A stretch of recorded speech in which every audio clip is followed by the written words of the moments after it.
Bom, dentro da teoria piagetiana, agora a gente vai falar um pouquinho sobre o egocentrismo, que é um aspecto bastante importante na teoria, e a forma de pensar da criança nesse período do egocentrismo infantil, na primeira fase do egocentrismo infantil, porque depois vem o egocentrismo na fase da adolescência.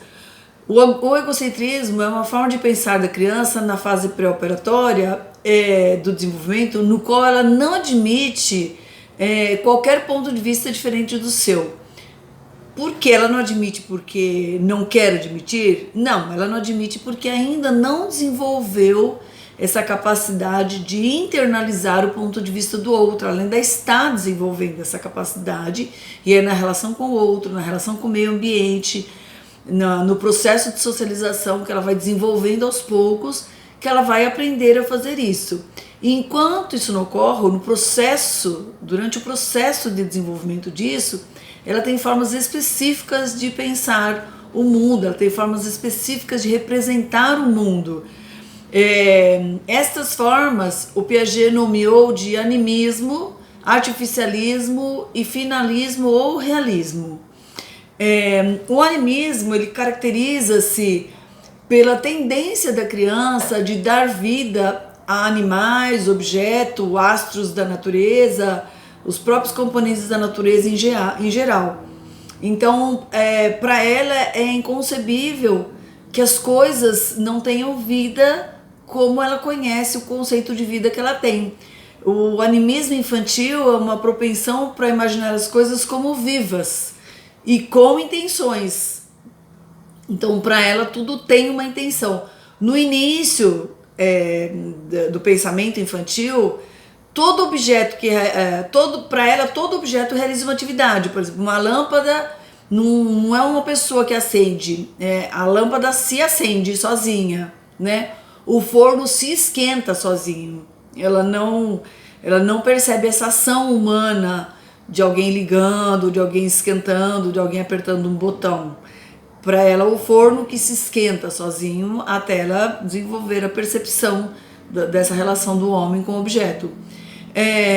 Seguidamente, conforme ela vai se desenvolvendo, ela começa a perceber também que existe vida nos objetos, nos corpos que começam a se mover, nas coisas que estão no mundo. Ela vai dando esta conotação.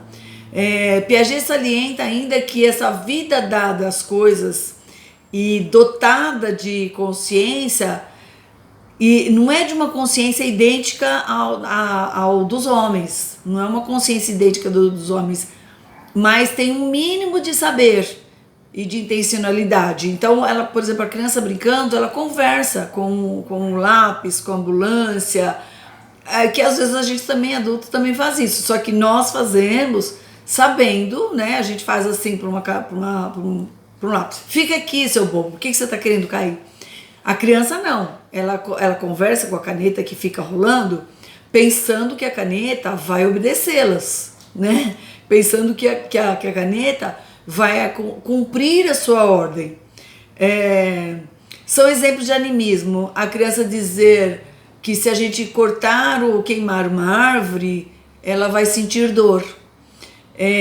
Afirmar que uma bicicleta, ela sabe quando está andando, né? Ela pensa que a bicicleta sabe que está andando. Afirmar que um lago ou um parque sabe que ele tem um nome. A gente fala para a criança, se você perguntar para a criança se aquele lago sabe que ele chama Parque, né, Stuart, ela vai dizer que sim, que ele sabe que ele chama Parque Stuart. E ela tem este pensamento de que as pessoas, ou os objetos, ou as coisas têm essa consciência.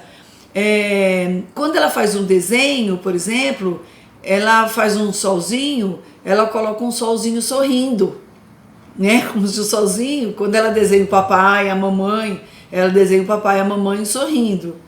Quando ela desenha o solzinho, ela desenha o solzinho sorrindo. Quando ela desenha uma casa, ela desenha uma casa, às vezes, com um par de olhos, ou com um sorriso, ou ela põe um nariz, ou ela põe uma boca na casa. Ou seja, ela coloca elementos humanos naquela casa. Podemos também observar a sua manifestação em algum objeto. O exemplo clássico disso que eu sempre dou na sala de aula é assim, e esse é fatal de acontecer, toda mamãe passou por isso, né? Se a criança bate a cabeça numa mesa e começa a chorar, a mamãe fala assim pra ela: mesa boba, eu vou bater nela, ela nunca mais vai te bater. A mamãe bate na mesa, a criança para de chorar, porque ela pensa que a mesa bateu nela de propósito, né?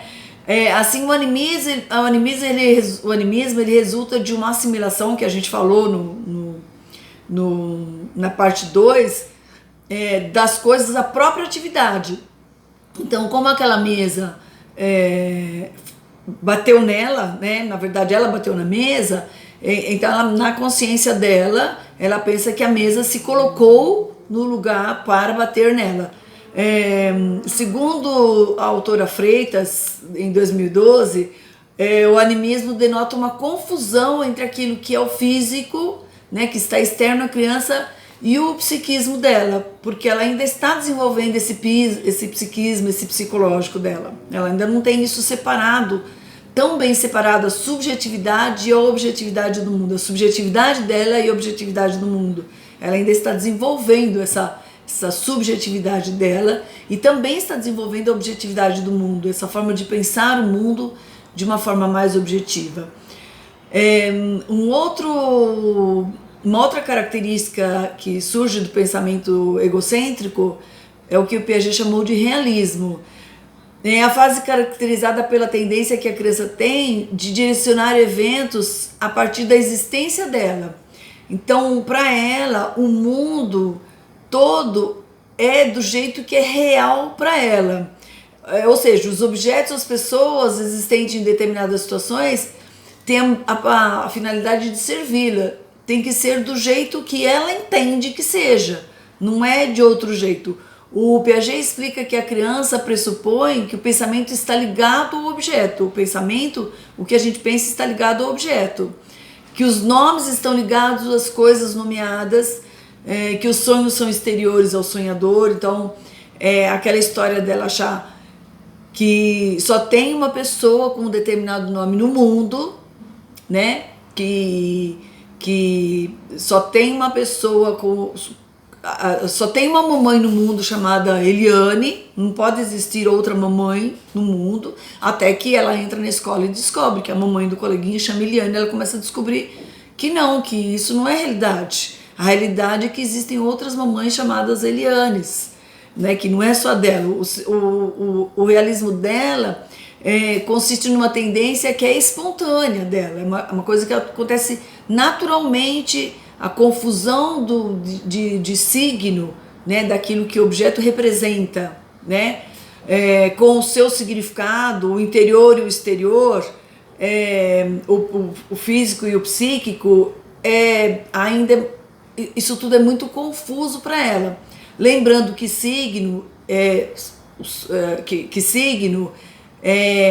aquilo que é um conceito amplo que reúne significado e significante. É uma moeda de duas faces, digamos assim, né? Numa face está o significado, na outra face está o significante. O que é o significante? O significante é a imagem acústica da palavra. Então, quando eu digo lápis, todos nós pensamos em lápis. Uma palavra lápis soa de um jeito só para todo mundo, né? Uma palavra de 2 sílabas, 5 letras, soa igual para todos os brasileiros. Se eu digo pêncil lá nos Estados Unidos, para eles vão pensar no mesmo objeto que nós pensamos aqui, só que ela é escrita, por acaso, com 5 letras também, mas com outras letras, com outras sílabas. Mas eles vão pensar na mesma coisa, tem o mesmo significado. E por acaso tem o mesmo significante, serve para as mesmas coisas, para escrever, para pintar, para desenhar, para trabalhar, né, para um monte de coisa, para rabiscar. Se eu falo a palavra queijo, todos nós pensamos nas mesmas letras, nas mesmas sílabas, tem a mesma imagem acústica, né? Q-U-E-I-J-O. Mas nos Estados Unidos eu tenho que falar cheese, né? Que nem sei se é assim que fala, mas enfim, tem o mesmo significado. Agora, qual é o significante? Pode ser que aqui no Brasil eu use queijo para molhos, para bolo, para macarrão, sei lá mais para quê, para um monte de prato, né? E que lá numa determinada cultura eles usem para outros pratos. Então lá tem outro significante. Então lá pode ser que tenha outro signo, né? Vai depender da cultura, da representação cultural e etc e tal. Então tem esse conjunto que vai formando o corpo de representação na cabeça da criança. Essa ideia, essa relação entre as duas coisas que vai formando o signo para ela. E aí vai dando a ideia de realismo que ainda não está formada. Inicialmente é um realismo absoluto, ela não consegue relativizar, é muito absoluto, é ao pé da letra. A criança só leva em conta o seu ponto de vista, ela não considera o ponto de vista do outro, ela se reporta ao real para ela. Por exemplo, diz que o sol e as nuvens a cegam como se todas as coisas dependessem da sua pessoa.